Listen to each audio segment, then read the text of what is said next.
You are listening to all Burgundy and Gold, everything but the urban sports scene on Fox Sports Radio, 96.9 FM and 1340 AM. Hopewell, Virginia. Wole, Ray, and Mo are your hosts. Mo is absent again. I don't know what's going on, my man Mo. Ain't in the building. But right now, we have the homie from the Burgundy Zone, Kyle Roenick on the line. What's going on, Kyle?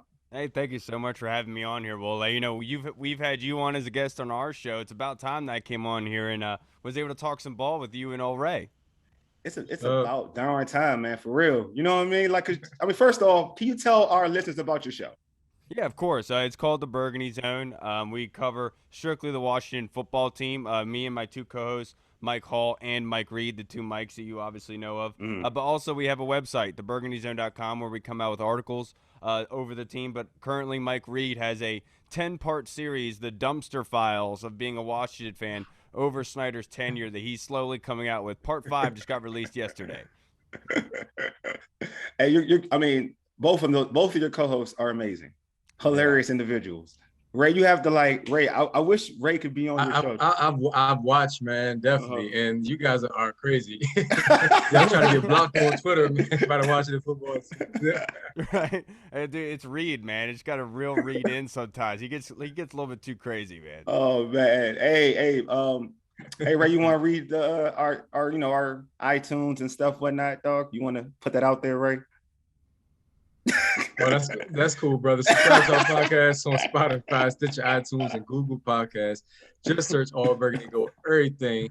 Again, that's Errrything with 3 R's. Also, tweet us at Like so extra Errrything. Hit us up on our Urban Sports Scene Facebook page. Wole, I got it, bro. Why you so extra though?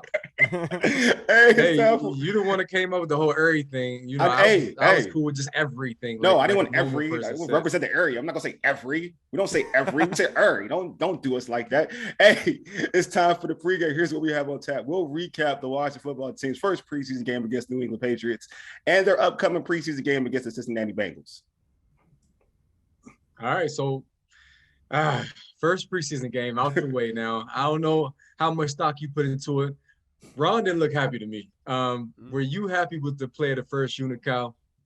I was, to be honest. You know, you're looking for sort of things. But at Friday Night Football, at that practice they showed to fans at FedEx Field, you could tell that Ryan Fitzpatrick and Terry McLaurin got along great. You know, there was this one out route that Terry ran where Fitz threw the ball before Terry even got to his break, and Terry had enough time to go low to the ground and catch it. And you saw that again against the Patriots, against another unit that they're not used to, that they don't know the play calls for. I was really, really excited about what I saw from the first team offense. I wanted to see them run the ball consistently, but the one thing, Ray, that I wanted to see was AG used in the passing game. He had 2 receptions for 14 yards. He looked good. He caught the ball perfectly clean and was able to get upfield. So I was really intrigued with the first team offense, probably more than most, to be honest.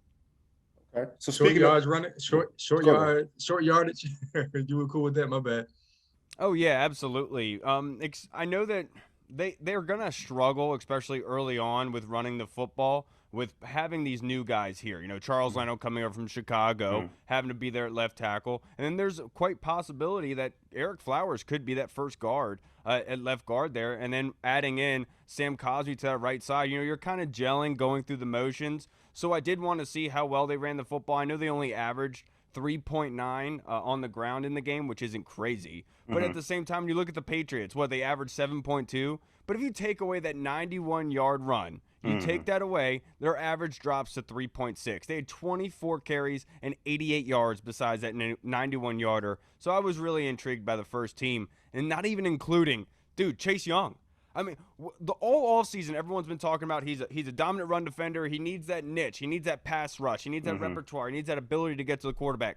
Second drive, first third down he faces, swipes the arms, gets the incompletion from Cam Newton, which almost looked like a strip sack could have easily been. I was floored by the first team, defense and offense. I don't have any complaints. What did you feel about Cosmi? You mentioned Cosmi. We had a lot of earlier people were kind of down on him. Then he gained momentum towards the end of camp. Your thoughts on Cosmi in that preseason game against the Patriots? He's looked great, to be perfectly honest Mm-hmm. with you, Wole. Because it's the fight or flight response for me. A couple months ago, I didn't think that he'd be ready to Mm-hmm. be able to start right away, based on what I saw on film from college. But one of our listeners let us know on YouTube that apparently the Texas O-line coaching isn't the best, so they're not up to date on all the techniques and everything. And so if you get somebody like Mike Matsko here who knows those and are good at and can progress a lineman like that very quickly. You've seen that with Sam Cosmi, and then you're adding in going against Chase Young and Montez Sweat every day. Mm-hmm. It's the fight or flight response, and he fought back. I was very intrigued by him. He wasn't a liability. Yes, he did jump a little bit early on that one snap, but look, man, that's going to happen. You're listening for the snap. You hear the quarterback say it, and you're going, and the center just doesn't snap it in time. It happens. I know we had a little gaff here and there, but I was very intrigued by Sam Cosmi. I do think he's going to start week 1, Wole. Oh, wow. Okay. That's good. I mean, I had questions about him, but then when you hear about what he was doing during the end of camp, the camp's still going on, but towards the end of camp before that preseason game, you heard that, okay, he's starting to hold his own. And to your point, iron sharpens iron, right? So when you're going against Chase Young and Sweat, you should only get better, even if you're not a higher tier player, but you should only get better. And it's a guy that has ability. So he's gotten better. So speaking of running backs, you mentioned obviously Gibson, but there was an undrafted rookie who kind of stole the show. And Jared Patterson had 10 carries for 40 yards. What did you see out of the undrafted rookie running back? I saw quickness, the ability to have that one short stop to be able to get at that line of scrimmage on the outside. That was absolutely beautiful. I saw somebody who wasn't worried, wasn't hesitant. When he saw the hole, he was going through it and making guys miss, and he understood that, and I absolutely love that about Jared Patterson. But on top of it, he had 4 receptions on 4 targets from a running back. That was one of his biggest question marks coming out of college, because nobody was saying that he couldn't catch the football. What everyone was saying was they didn't use him in the passing game. We don't know if he can catch the ball consistently, especially at the pro level. And he showed that in the first preseason game, that he did that with ease, and catching that low ball from Taylor Heineke to extend the change to the goal line. That was perfection. I really like this kid, Jared Patterson. He seems like the type of guy that is not scared. The one quote he had in his press conference after the game was, "I bleed just like them." And I love to hear that from him. An undrafted rookie coming in with his opportunity saying, "I'm ready to fight, dude. I'm ready to smell some blood." You know what I'm saying? I love that from him. He has that Chase Young kind of chip with him. I was very intrigued. I do think, I said this all offseason, I think that he has the third down running back solidified. I think he's going to take Peyton Barber's job this year. I truly do. No disrespect to Peyton Barber. I think he's very effective at third and short. He really is. Nobody gives him credit for that. But I just think Jared Patterson offers that next level pass catching ability where defenses won't be able to say, "Oh, Peyton Barber's on the field to run." They'll say Jared Patterson is a possible pass. So that's why I like him a lot. I do think that Barber kind of messed up by kind of losing weight. I feel like that was his to me, that was his edge. I mean, it wasn't like losing the weight gave him a burst. You know what I mean? Didn't give him any burst. So it wasn't like it added anything. And so your edge was that you were kind of the heavy back. By losing weight, I kind of feel like, all right, you don't have a burst. You got stopped on third and short. So it's like, all right, well, maybe you can go the route of having Patterson on the roster. Yeah, that's the third running back. It's the complete opposite direction that Jonathan Stewart took when he got to Carolina. When he was very, very thin, and then he bulked up, got even bigger when he was at Carolina, right? And Peyton Barber did the opposite, which I would rather him get bigger, to your point. Me too. To your point, absolutely. You're listening to All Burgundy and Gold Errrything with the Urban Sports Scene. We are talking to Kyle Roenick, one of the hosts of the Burgundy Zone podcast. And dude, listen, you win as a team and you lose as a team, man. Deron Payne, if Deron Payne just falls on that early fumble, Washington in the red zone, we're looking at a whole different ball game with the first unit. Instead, that didn't happen. And Dustin Hopkins was in a position where he ended up missing a field goal. Missed 2 in the game. What's your thoughts on him? To look elsewhere. He might have just got an extra point if you pick up that fumble, and all will be forgiven. Yeah, Dustin Hopkins he didn't have a great week. That being said, I thought that it was a blessing by Mother Nature in a way, because what happened was during the game there was a missed out, right? It was like kind of raining, and so I guess with Cameron Cheeseman, with Tressway holding the ball, things just got kind of messed up. And so this week, with it raining 2 days in a row, Ron Rivera said, okay, we're out there practicing. Because I think he kind of realized that maybe that did mess with them a little bit, and it's better if they practiced in those conditions rather than going to the bubble. So I think these past 2 days are going to be huge for Dustin Hopkins, and then on Friday, it's going to be huge for him, obviously, because I think that it would be smart to bring in competition just to light a fire under his butt. But that being said, we aren't in the building. We don't know if Dustin Hopkins is so pissed at himself that he's already like gearing up for this Friday to try to prove himself. You know what I'm saying? So as I know everyone wants to bring in competition for Dustin Hopkins, but I always try to remember like Harrison Butker is one of my favorite field goal kickers to get in fantasy for the Kansas City Chiefs. Yeah. He missed crucial field goals last season for them. You don't see them trying to chase him out of town because he's one of the best in the league. It's going to happen with kickers. Yes, Dustin Hopkins needs to make those field goals. I'm not ready to pull the plug after one preseason game. I'm giving him one more chance, Wole. I'm giving him one more chance on Friday. Like, no, it's funny. It's funny because, I've met Dustin Hopkins a number of times, and I like him as a person. I think he's a real nice guy. Like, I think and I say this a lot on Twitter, people laugh at me. I'm like, he's a very nice guy. So it's funny because we have an inside joke on the podcast. Whenever like we're talking about somebody bad, we'll just say he's a nice guy. He's a nice guy. Like he's a nice guy. Like he's an extremely nice guy. Exactly. Like that's what he's doing now. Yeah, he's an extremely nice guy. Right. But he does get to a point where you root for him. Like you do root for him. Like I root for him. And it's like, all right, the last couple of years, his first year he was good. Like his first couple of seasons was good. I felt like to your point that people miss kicks, but he was decent. He was good. The last couple of seasons, he's been kind of erratic, and that's the thing that's been a problem with him. He's been erratic, and it's not that I don't have an issue when you miss 50-yard kicks. I feel like that can happen. I think people need to chill out with missing 50-yard kicks. It's the 30 to 49. It's the 30 to 40-yard kicks where and when he started off, he was very accurate in that. Now that's kind of going left. Yeah, so it's something that he's going to have to get his confidence back. But I feel that to your point though, the question is, everybody wants to bring in another kicker. We just cut him. And I'm like, hold up, who's out there? The question is, who's out there to cut him for?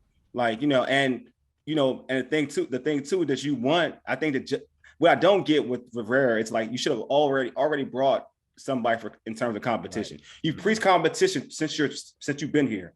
Right. Like this guy who has ability. Hopkins has ability. Not taking that away from him, but he needs to be pushed. You've pushed everybody on your roster. Push him too. I will push this conspiracy theory out there as to why they didn't bring in competition for kicker. Mm-hmm. Just maybe, Tressway has some pull in there, and because they got rid of Nick Sundberg, he didn't want to see his other boy dipped out in the same offseason to have the cohesion. You know what I mean? But that's obviously that's saying Tressway has a lot of say, and I'm not going to put that out there, but maybe that was a thing for them. A punter has clout, man. That's what's up, man. It's a different, we're in a different. 2021 is awesome, man. Punters got clout, man. But I will say this about Dustin Hopkins. I'm sorry, but I will say, like, crazy thing is, it's because he has a huge leg with touchbacks. Yeah. Like you would think that he would be good with those 49 to 50 yarders. You know what I'm saying? But it's like the longer it goes with his leg, it's like he can't control it. You know? I know. He might got some Ben Simmons going on right now. We don't know. Listen, you better be happy it's preseason if you're a Washington football team fan because you got some time to work out these kinks. But what do you guys think about Joe Theismann on the call? Because he's such a fan. He's an alum. And he said the hole was good. Everything looked fine. He just pushed it. So if Joe Theismann is saying he pushed it, daggone it, because Joe Theismann does not. He a homer. I know because he's such a homer. Critical at home about Washington football. Yeah, and I love Joe Theismann. He's a nice guy. Shut up, dude. Got a good restaurant too, baby. You had the point with it. You're absolutely right. Because I think Ron Rivera actually talked about this, Ray. He said, it was almost like when people watch it replay, they say the hold was fine, the snap was fine. Tress was able to get the ball down, but the issue is that Dustin Hopkins hesitated, and he wasn't supposed to. It was like he didn't trust him, and that's what the issue is. Yes, he pulled it. It was a good snap. Everything was fine, but that niche in his head saying, I'm not sure, is the problem, and that needs to go away. And that's what simply it comes down to. You need to play better, bud. Yeah. Make the kick. I feel you. I know that's right. The truth comes out, baby. So Washington released receiver Kelvin Harmon. They also released Lamar Miller. Were you surprised by the moves? I would have been if you would have told me this 2 months ago, because of how hard he was fighting to get back and everything. I know he was fighting an uphill battle, wasn't brought in by this regime. But I will say, watching that preseason game, Kelvin Harmon came in late in that game, very, very late, got very minuscule reps, wasn't able to showcase himself. And basically what the Washington football team said to themselves is, all right, let's let him go because we're not giving him the reps that he deserves.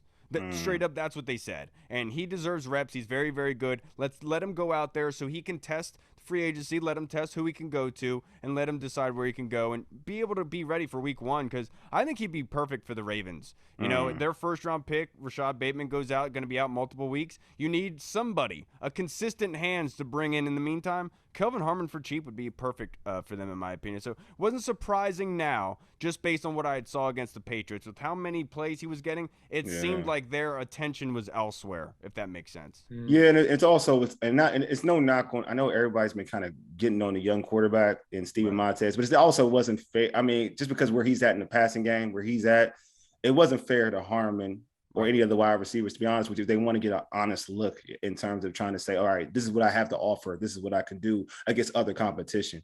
So I'm with you. I think that it's it gives him, because he's been busting his butt so hard in camp, give him the opportunity to latch on to another team and see what he can do. But I'm with you though. I wasn't surprised because the way things were going in that game. Yeah, because people made a big thing about John Keim saying that the Washington needed Kyle Allen to get back. And it wasn't because for the number 2. Yeah. It was for the number 3. It was for Kelvin Harmon, for AGG, so they could have a consistent passer late in these preseason games so they can get good reps. I don't mean any disrespect to Steven Montez, but he wasn't running the offense right until that 2-minute drill. Yeah, you know, but it was definitely a difference in terms. And if I'm a wide receiver, this is the thing. If I'm a wide receiver and I'm trying to make this team, I'm not happy. Like, I'm not gonna lie. He's out there. I'm not happy. I'm like, dang, you can't put Heineke in the game for me real quick. That's how I'm looking. Like, come on, man. Let me get a couple. If I'm AG, because you hear the noise. You see it and you hear the noise. You know what it is. Yeah. Like, you Harmon, you AGG, you seen all these other dudes. You like, yo, just give him a couple. Right. I'm just saying couple. Give him a couple play actions or something. Like, I don't care if it's a known passing play. Just let it happen. Just give me a shot. You know what I mean? Because you could see that this kid, I mean, and again, no knock on Steven Montez. You know, he's still learning to play the quarterback position. But if you hungry, you try and get a spot, it ain't a good look for you. Right. You know what I mean? So, I'm with it. But I was surprised with Lamar Miller, too. I thought Lamar Miller was a body. I thought he was just a body, especially – I think that's just straight up Jared Patterson impressing so much that they said the same thing. They were like, look, you're not going to be able to get reps at this point based on who we have at running back, because they still have Jonathan Williams back there as well. Yeah. But, you know, Lamar Miller was brought on late in last season, was kept on the practice squad, was kind of stashed there. Everyone was surprised he was never used. It wasn't as surprising as Kelvin Harmon, I'll say that. Yeah, definitely agree. So, all right, Friday, Washington takes on the Cincinnati Bengals in the dress rehearsal game. Bengals quarterback Joe Burrow is not playing. So is this first off, what do you expect for the first unit in this game? For the first unit, I do think that they'll get probably the first quarter. This will probably be the best bet for them. I think that Eric Flowers will get to start at left guard. I think Wes Schweitzer got to start last week, so they're going to kind of mismatch to see how that works and gels with everybody. But with wide receiver, I still don't think that they're going to bring up Diami Brown for the first unit yet. I think that they're still keeping him with Taylor Heineke, because at Friday Night Football, you could tell that Taylor Heineke and Diami Brown were always on the field together. Whenever Taylor was at quarterback, they brought Diami, giving him a weapon to work with, essentially. Gotcha. And so I think that he's going to stay with the second team because they don't want other people to know how good and crisp this kid is. Because if they were to see how he is with Ryan Fitzpatrick, you're really going to see how this offense operates. But I think he's going to stay there. And then at tight end, it wouldn't surprise me to see like Bates or somebody get out there and be able to be the second tight end, with Hemingway being a concussion protocol. See the rookie maybe being that second tight end on jumbo sets, the goal line sets. I'm really excited to see how they do together. Still dope. So do you think I had a question to follow up on that one. So do you think how many snaps do you think Samuel's going to get? Curtis Samuel? Yeah, how many snaps do you think he's going to get? I had said that I thought that he was going to play this game. Yeah. Because I felt like this is the way it was going to go. So I think that they're going the opposite direction. They're doing the Mad Ioannidis thing, and what they're doing is they're slowly bringing him back. He's not going to play this game, but I'm sure that he'll probably get one series in the third game. just for the same reason Diami Brown. They don't want to let people know about their offense at full capacity, at full capability, and what they do. Because one thing that somebody said, I think, was it Logan? I forget who it was, who came on our pod and said that Curtis Samuel to his offense is like Jordan Reed from a couple years ago, where only Curtis can do the Curtis things. No one else can replicate it. So when you get put in your offense, you're completely different what you can do. And so that's why I feel like they're kind of easing back on him. That third game, I do think that he'll get some play, definitely. Because that's been my biggest question, Wole, is when we're going to see Curtis. I know. I want to see it too. I mean, Ray and I and Mo, when Mo's here, we talk about Curtis, and I'm like, he's better off. I always feel like he's better off in the slot. I think Diami is so dynamic. I think Diami is going to be so special. He has a scary Terry vibe. Like that year when Washington drafted Scary Terry, and everybody was like, okay, well, you heard all these stories, but you weren't sure how he was going to play. Then boom, week 1 came in and he was started off like gangbusters. Diami Brown has that vibe to me too. So I'm interested to see how Samuel fits into that. And the crazy. Yeah, everyone. I kept hearing everyone saying that he was Terry McLaurin in a Paul Richardson body. And I kept thinking, I was like, dude, Diami Brown's bigger than that. Like, he's a big dude, and he's as fast as Paul Richardson. Better catcher of the football. I'm really excited to see him, Wole. I really am. I think a lot of fans are. So which player to you has the most pressure going into this game? So I have 2 names here, and both are on offense. The one is Kyle Allen. I think that this is a huge game for him. Ron Rivera in his presser, I think about a week or 2 ago, he alluded to that Taylor Heineke has a number 2. He has the backup. It's solidified. Unfortunate that Kyle's ankle came back up again, injured, so he had to sit out time. So he's starting on Friday. He told them today in the presser that he's going to be playing on Friday. That's a huge dress rehearsal for him because the Washington football team has a bunch of roster cuts coming up for the 53. And a couple really good guys are going to be on that bubble. And if Kyle Allen does not play well in this game, could they be looking at maybe only keeping 2 quarterbacks on the 53 and Kyle Allen goes to practice squad? So this is a big game for Kyle Allen to solidify himself and to say, I am capable of starting. It is smart to keep me on the 53 just in case. You never know. So this is a huge game for him. But the other one is Steven Sims. We saw what happened with Kelvin Harmon, him getting released with this new regime. Steven Sims on the hot seat, dude. He needs a huge game. He needs a huge game if he wants to continue to stay here. How about AGG? Do you think he needs a big game, right? Because it was a drop pass. I had to look at it again. It was a drop pass. It was. I'll say Ron Rivera in his presser today talked about AGG and said how impressed he was because he is starting to build this kind of cohesion with the quarterbacks, like the long ball. And one thing I said last week about AGG, I needed to see some fight. I needed to see him get angry and aggressive. I needed to see something because it almost seemed like he was like, kind of being chill about everything. I want to see you get angry because, dude, your job's on the line. I want to see you fight for this. And I have been hearing that he's been doing really well. So I do think it's a big game for AGG. But that 4th round pick there, I don't think they're going to walk away from. See, that's what I tell folks. It's like, is that point you just mentioned? He's Ron's 4th round pick. You know what I mean? A lot of people are like, well, I'm like, he's Ron's 4th round pick. Ron is getting rid of folks who were in the other regime. Like, it is what it is. You see it. He is. And one thing to remember, back at Carolina, they had 2 big wide receivers there. They had Kelvin Benjamin. They had Devin Funchess. Yeah. There's nobody really big wide receivers on this roster except for AGG and Cam Sims. Yes. So, you need and you have to have a versatile core. Right. You know what I mean? You just can't have a bunch of small dudes who are fast. You got to have guys who are good at certain elements of the field. And from what I've heard in camp, AGG has been pretty good in the red zone. Yes. And Cam Sims has been good in the red zone as well. So, yeah, I'm all with that, man. I'm an AGG supporter, so everybody knows that. I don't play it off. I don't care about all the hype. I'm into the hype. When I heard on draft day, when I saw some stuff, Ray, yes. When I saw the clips in draft day, I was into the hype, Ray. That was me. You looking for that fade route, baby. Michael Kelly's still in to fulfill that void. You need somebody to catch that fade in the end zone. Dude, I was a huge AGG mark, man. I will tell you, on draft day, we were live streaming, and I was yelling in that 4th. I was like, take AGG, take him. And we did. I was so happy. I'm right on there with you, Wole. Like, my name's on his. He's capable. He's got the ability, no doubt. Yeah, I just hope he gets, it's confidence. You know what I mean? It's definitely confidence, man. You see That's exactly it. He has to build on confidence. But hey, Kyle, man, appreciate you being on.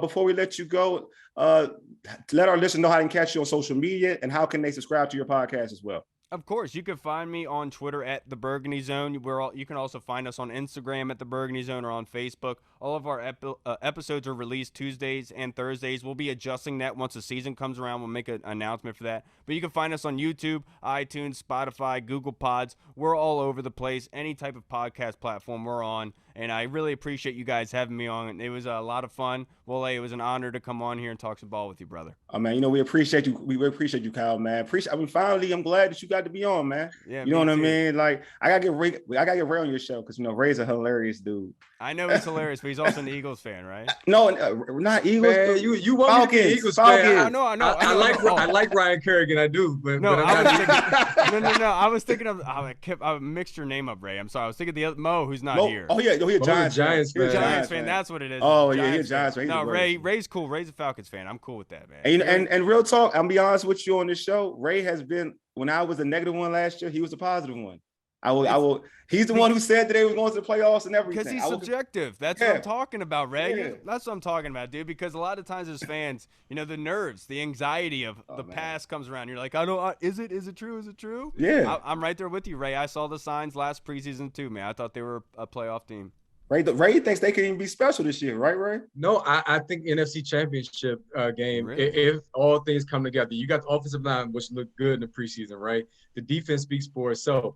And you got 3 versatile receivers because we talk about how good Terry is in the slot. So I'm thinking that in that division, dude, sky's the limit, man. I'm serious. Yeah, Giants don't look too good to me right now. I'm glad. Don't tell Mo that. But anyway, we ain't gonna talk. I'm gonna watch Hard Knocks tonight. Continue to do my intel on the division. Go from there. Dude, that's a segment in itself. Who's worse right now, the Eagles or the Giants? Ooh, look, I want Mo to be listening to the show, bro. Like real talk. I want Mo to make sure. Shade, baby. I know, right? I'm sorry, Mo. Don't come after me. I was just saying.